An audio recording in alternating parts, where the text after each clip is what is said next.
নমস্কার, 7 out news নেটওয়ার্কে আপনাদের স্বাগত। জীবে প্রেম করে যেই জন সেই জন সেবিছে ঈশ্বর। স্বামী বিবেকানন্দের এই বাণীর প্রকৃত বাস্তবায়ন নানান ক্ষেত্রেই দেখা যায়।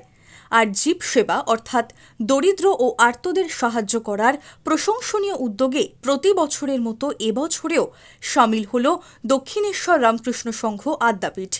এদিন প্রায় ৮,০০০ মানুষের হাতে তুলে দেওয়া হয় শীতবস্ত্র এবং খাদ্য সামগ্রী। মূলত দক্ষিণেশ্বর রামকৃষ্ণ সংঘ আদ্যাপীঠের প্রতিষ্ঠাতা শ্রী শ্রী অন্নদা ঠাকুরের ১৩৫তম জন্মোৎসব, ১০৫তম সিদ্ধোৎসব এবং আদ্যাপীঠ মন্দিরের ৫৯তম প্রতিষ্ঠা দিবস উপলক্ষে ফি বছরই আয়োজিত হয় এই বস্ত্র বিতরণী অনুষ্ঠানটি। তাদের মহতী উদ্যোগ প্রসঙ্গে দক্ষিণেশ্বর রামকৃষ্ণ সংঘ আদ্যাপীঠের জেনারেল সেক্রেটারি ব্রহ্মচারী মুরাল ভাই কি জানালেন, শোনাবো আপনাদের। ৮,০০০ নরনারায়ণের মধ্যে খাবার, বস্ত্র, কম্বল দিয়ে সেবা করা, এটা আমাদের প্রত্যেক বছরের অনুষ্ঠান। আমার শুনে বেচারা মান্না বাবা এসে গেছেন, ওনার সহধর্মিনী এসে গেছেন, তারপর আমার তাপস চ্যাটার্জি মহাশয়, আমার রহিমা বিবিমা সকলে এসেছেন। এখন স্পিকার আর জাস্টিসও পৌঁছবেন, শ্যামল সেন, ওদের জন্য একটু ওয়েট করবো অন দ্য ওয়ে। ওই জন্যই আজ বিশ্বভাতৃত্বের জন্য আমাদের অনুষ্ঠান হবে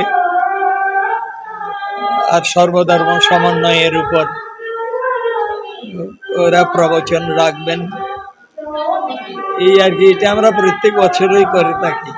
অন্নদা ঠাকুরের বার্তাই ছিল তো, we are the son and daughter of same mother, আমরা একই মায়ের সন্তান।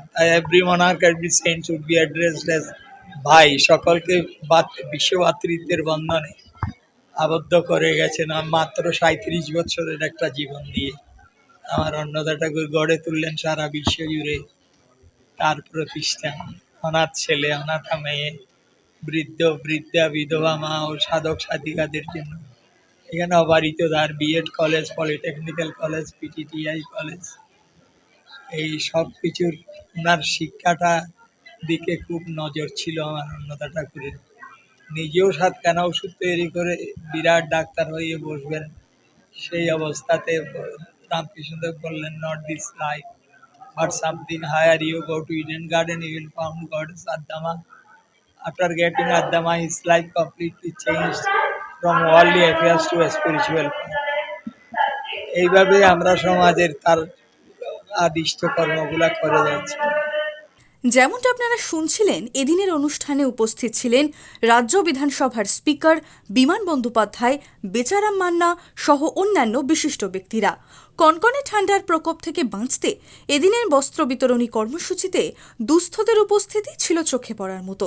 আর তাই প্রতি বছরের মতো এবছরেও দক্ষিণেশ্বর রামকৃষ্ণ সংঘ আদ্যাপীঠের মহতী উদ্যোগে যে ব্যাপক সাড়া মিলল তা বলাই বাহুল্য। দক্ষিণেশ্বর থেকে রাজা দে, 7 আউট নিউজ নেটওয়ার্ক। আরও বিভিন্ন খবরের আপডেট জানতে হলে 7 আউট নিউজ চ্যানেলটিকে সাবস্ক্রাইব করতে ভুলবেন না, কারণ আপনাদের একটা সাবস্ক্রিপশন আমাদের কাছে অত্যন্ত মূল্যবান। এবং সেই সঙ্গে আমাদের হোয়াটসঅ্যাপ চ্যানেলটি ফলো করে অবশ্যই পাশে থাকবেন। জয় হিন্দ।